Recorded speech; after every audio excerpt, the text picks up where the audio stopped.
அல்லேலூயா. ஒரு நல்ல ஒரு சின்ன ட்ராமாவாக இருந்தாலும் ஒரு கருத்தோடு ஒரு ட்ராமாவை பிள்ளைகள் செய்தார்கள். பரீட்சையில் ஃபெயில் ஆனாலும் வாழ்க்கையில் ஃபெயில் ஆகக்கூடாது. நீங்கள் அநேகர் பரீட்சையில் பாஸ் ஆகுறாங்க, ஆனால் வாழ்க்கையில் ஃபெயில் ஆகிடுறாங்க. உலகத்தில் பெரிய சாதனையாளர்கள் வாழ்க்கையில் படிப்பில் தோல்வி அடைஞ்சு வாழ்க்கையில் சாதித்திருக்கிறார்கள். நல்ல ஒரு கருத்து, இதற்காக கர்த்தரை ஸ்தோத்திரிக்கிறேன். ரைட், கொஞ்ச நேரம் அமைதியாக இருங்க பார்க்கலாம். கொஞ்ச நேரம், ஒரு 15 நிமிஷம்தான். அல்லேலூயா. ஆண்டவருடைய நாமத்துக்கு மகிமை உண்டாகட்டும். எனக்கு அருமையான தேவ பிள்ளைகளே, வேதத்தில் நோவா என்கிற ஒரு மனிதன் இருந்தான். அவன் வாழ்ந்த நாட்களிலே மனுஷர்கள் தங்கள் வழிகளை சீர்கெடுத்து கொண்டிருந்தார்கள் என்று வேதம் சொல்லுகிறது. எங்கு பார்த்தாலும் மனிதருடைய வாழ்க்கை என்பது மிக மோசமான நிலையிலே, தேவனுக்கு பிரியமில்லாத நிலையிலே மனிதன் வாழ்ந்து கொண்டிருந்தான். அப்பொழுது நோவா என்கிற அந்த மனிதனுக்கு ஆண்டவர் தரிசனமாகி சொன்னார், உன்னை நான் இந்த சந்ததிக்குள்ளே உன்னை நான் நீதிமானாய் கண்டேன். இந்த மக்கள் எல்லாம் உருவாக்குனது எனக்கு மனவேதனையாக இருக்குது, கஷ்டமாக இருக்குது.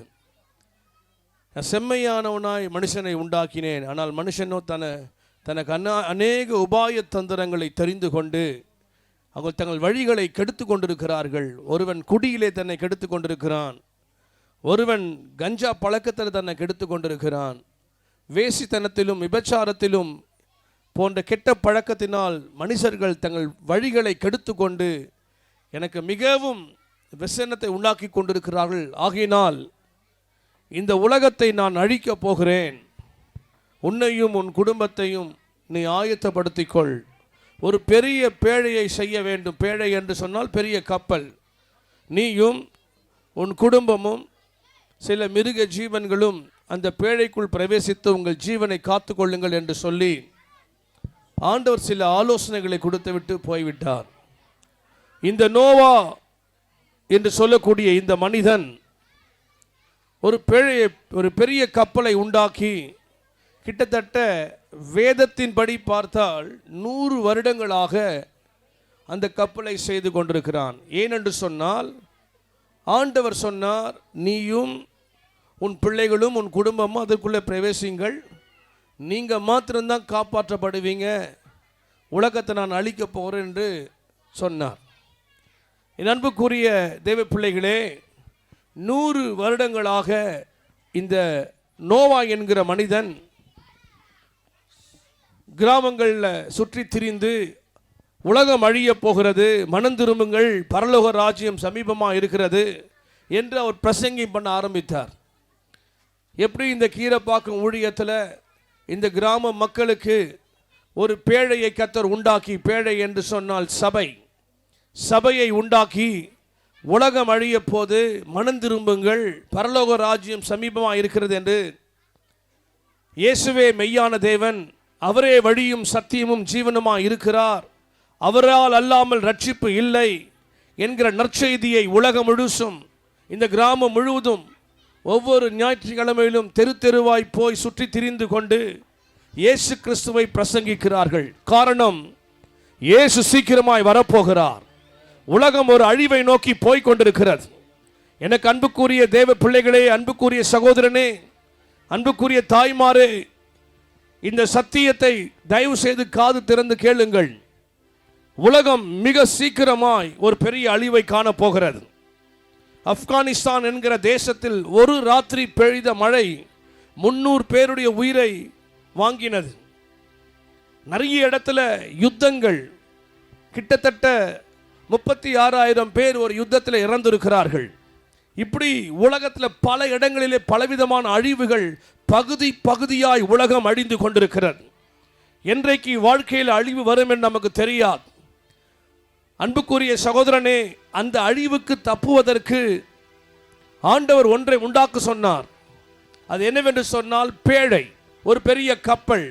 இந்த கப்பல் என்பது 2 காரியத்துக்கு நிழலாயிருக்கிறது. ஒன்று திருச்சபை, இன்னொன்று கர்த்தராகிய இயேசு கிறிஸ்து. கர்த்தராகிய இயேசு கிறிஸ்துவிடத்தில் நாம் வரும் பொழுது தம்மண்டை வந்த ஒருவனையும் அவர் புறம்பே தள்ளுவதில்லை. அவன் யாரானாலும் எப்படிப்பட்டவனானாலும் எப்பேற்பட்ட பாவ வாழ்க்கையில வாழ்ந்திருந்தாலும் சாபத்திலும் நோயிலும் பலவிதமான கஷ்டத்திலும் கண்ணீரிலும் கவலையிலும் அகப்பட்டிருந்தாலும் அப்படிப்பட்டவன் இயேசு கிறிஸ்துவுக்குள் வரும்பொழுது அவனுடைய வாழ்க்கை மாறும், அவன் ஜீவன் தப்பும். என் அன்புக்குரிய சகோதரனே, அன்புக்குரிய சகோதரியே, 100 வருடம் அந்த மனிதன் பிரசங்கித்தும் ஒருவனும் நம்பவில்லை. மழையா? மழை ஒன்று நாங்கள் கண்டதே இல்லை கேட்டதே இல்லை என்று சொல்லி அவனை பரியாசம் பண்ணினார்கள். ஒரு நாள் பேழை கட்டுகிற வேலை முடிந்தது. ஆண்டவர் சொன்னார், நீயும் உன் குடும்பமும் பேழைக்குள் பிரவேசிங்கள் என்று சொல்லும் பொழுது அந்த கப்பலுக்குள் எல்லாரும் பிரவேசித்தார்கள். கப்பலின் வாசல் அடைப்பட்டது. திடீரென்று பார்க்கும்போது பெருமழை வந்து உலகம் முழுசும் தண்ணீரால் அழிக்கப்பட்டது. காரணம், சொல்லப்பட்ட நற்செய்தி சுவிசேஷத்திற்கு யாரும் செவிசாய்க்கவில்லை. என் அன்புக்குரிய தேவ பிள்ளைகளே, இதையெல்லாம் ஒரு நிழலாட்டமாக இருக்கிறது. அன்றைக்கு நடந்தது போல் இன்றைக்கும் கடைசி காலத்தில் இதை நடக்கத்தான் போகிறது. தெரு தெருவாய் கிறிஸ்தவர்களாகிய நாங்கள் இயேசு கிறிஸ்துவை ஜனங்களுக்கு பிரசங்கித்து வருகிறோம். உலகம் அழிய போகிறது. அழிவுக்கு தப்பி போகக்கூடிய ஒரே ஒரு வழி இயேசுதான். இயேசு என்கிற இரட்சகரை அறியும் பொழுது உங்கள் ஜீவன் உங்களுக்கு கிடைத்த கொள்ளை பொருளாய் மாறும் என்று சுவிசேஷமாய் நாங்கள் பிரசங்கித்து வருகிறோம். எத்தனை பேர் விசுவாசிக்கிறீர்கள், நம்புகிறீர்கள் என்று சொல்ல தெரியவில்லை. என் அன்புக்குரிய தேவ பிள்ளைகளே, கர்த்தராகிய இயேசு கிறிஸ்துவை நம்பி அவரை ஏற்றுக்கொள்கிறவன் பாக்கியவனாய் இருப்பான். அவனுக்கு நித்திய ஜீவன், பரலோக வாழ்வு, மோட்சம் என்று சொல்லுகிற இடத்துக்கு அவன் பங்கடைகிறவனாய் இருக்கிறான். இந்த நாளிலும் கூட அந்த நற்செய்தியை உங்களுக்கு கேட்டுக்கொண்டிருக்கிற உங்கள் யாவருக்கும் அந்த நற்செய்தியை அறிவிக்கிறோம். இயேசுவே வழி, பரலோகத்துக்கு போகிற ஒரே வழி இயேசு. பாவத்திலிருந்து பாவம் மன்னிக்கப்படுவதற்கு ஒரே வழி இயேசு. என் அன்புக்குரிய சகோதரனே, சகோதரியே, இந்த நற்செய்தியை ஏற்றுக்கொண்டு வேதம் சொல்லுகிறது, கர்த்தராகிய இயேசு கிறிஸ்துவை விசுவாசிக்கிறவன் அவன் மரித்தாலும் பிழைப்பான், மரணமே வந்தாலும் நித்திய ஜீவன் அவனுக்கு உண்டாயிருக்கும். என் அன்புக்குரிய சகோதரனே, அன்புக்குரிய சகோதரியே, வாழ்க்கையில சமாதானமற்று வாழ்கிறாயா? நிம்மதியற்று வாழ்கிறாயா? வியாதிப்பட்டு வியாதியிலிருந்து விடுதலை பெற வழி இல்லாமல் இருக்கிறாயா? அல்லது வாழ்க்கையே சாபமாய் விட்டது, என்ன செய்வதென்று நிச்சயமில்லாதவனாய் வாழ்ந்து கொண்டிருக்கிறாயா? என் அன்புக்குரிய சகோதரனே, பேயோடும் பிசாசோடும் வாழ்க்கையில போராடி கொண்டிருக்கிறாயா? என் வாழ்க்கை, என் குடும்பம் எனக்கு விரோதமாய் சில சூனியங்கள் மந்திரங்கள் செய்யப்பட்டு கிட்டத்தட்ட என் வாழ்க்கையில எல்லாவற்றையும் இழந்த ஒரு நிலைமையில் இருக்கிறேன், எதிர்கால நம்பிக்கையற்றவனாய் வாழ்கிறேன் என்று நிச்சயமற்றவனாய் இருக்கிறாயா? இதோ ஒரு நற்செய்தி உனக்கு நான் அறிவிக்கிறேன். இயேசு கிறிஸ்து எல்லாவற்றிலிருந்து உன்னை விடுதலையாக்க வல்லவராய் இருக்கிறார். வாழ்க்கையில் இந்த ரட்சிக்கப்படுவது ஒரே வழி இயேசுதான். அவரால் அன்றி மீட்பு இல்லை, அவரால் அன்றி ரட்சிப்பு இல்லை. சகோதரனே, உனக்கு ஒரு நல்ல எதிர்காலத்தை இயேசு வைத்திருக்கிறார். அன்பு சகோதரியே, உனக்கு ஒரு நல்ல எதிர்காலத்தை வைத்திருக்கிறார். இன்றே ரட்சணிய நாள். இன்றே நீ கர்த்தராகிய இயேசு கிறிஸ்துவின் உள்ளத்தில் விசுவாசித்து அவரை இரட்சகராய் தெய்வமாய் ஏற்றுக்கொள்வாயானால் உன் வாழ்க்கையில் இருக்கிற எல்லா பிரச்சனையிலிருந்தும் போராட்டத்திலிருந்தும் உனக்கு ஒரு விடுதலை உண்டாகும். சமாதானமற்றிருக்கிற உன் வாழ்க்கைக்குள் சமாதானம் வரும். தேடிக்கொண்டிருக்கிற நிம்மதி கிடைக்காமல் அலைந்து கொண்டிருக்கிற சகோதரனே, நீ தேடுகிற நிம்மதியை இயேசு உனக்கு தருவதற்கு அவர் வல்லவராய் இருக்கிறார். இன்றே இரட்சணிய நாள். இந்த மாலை நேரத்தில் இந்த சுவிசேஷ கூட்டத்தின் மூலமாய் உங்களுக்கு ஆண்டவராகிய இயேசு கிறிஸ்துவை உனக்கு நான் பிரசங்கிக்கிறேன். அவரே உன் வாழ்க்கையை மாற்றக்கூடிய ஒன்றான மெய்தேவன். அவரே ஒன்றான மெய்தேவன். அவரை ஏற்றுக்கொண்டு அவருக்காய் நீ வாழ்வாயானால் உன் வாழ்க்கை மாறும், உன் குடும்ப சூழ்நிலைகள் மாறும், உன் வாழ்க்கையின் தரத்தை இயேசு மாற்றி உன் வாழ்க்கையை ஆசீர்வதிக்க அவர் வல்லவராய் இருக்கிறார். இந்த மாலை நேரத்தில் இந்த சுவிசேஷ வசனத்தை ஏற்றுக்கொண்டு நான் ஆண்டவராகிய இயேசு கிறிஸ்துவை ஆராதிக்க விரும்புகிறேன், தெய்வமாய் ஏற்றுக்கொள்ள விரும்புகிறேன், அவரை தெய்வமாய் பணிய விரும்புகிறேன் என்று விரும்புவாயானால் இந்த திருசூலம் பகுதியில் இருக்கிற இந்த ஏசிய திருச்சபைக்கு நீங்கள் வருவீர்களானால் இயேசு கிறிஸ்துவை பற்றி உங்களுக்கு பிரசங்கிக்கப்படும். உங்களுக்காக விசேஷமான ஜபங்கள் ஏறெடுக்கப்படும். வியாதியில இருந்தாலும் இயேசு உங்களுக்கு சுகமாக்குவார். அல்லேலூயா. தேவ பிள்ளைகளே, பிசாசின் பிடியில் அகப்பட்டிருந்தாலும் இயேசு உனக்கு விடுதலையாக்க வல்லவராக இருக்கிறார். ஒவ்வொரு ஞாயிற்றுக்கிழமையும் காலை 9:30 மணிக்கு இங்கே ஆராதனை உண்டு, கூட்டங்கள் உண்டு. எந்த பிரச்சனையானால் எப்பேற்பட்ட சூழ்நிலையாலும் மக்கள் வாருங்கள். ஆண்டவராகிய இயேசு கிறிஸ்து உங்களுக்கு விடுதலை தருவார். குமாரனாகிய இயேசு விடுதலை ஆக்கினால் நீங்கள் மெய்யாகவே விடுதலை ஆவீர்கள் என்று வேதம் சொல்லுகிறது.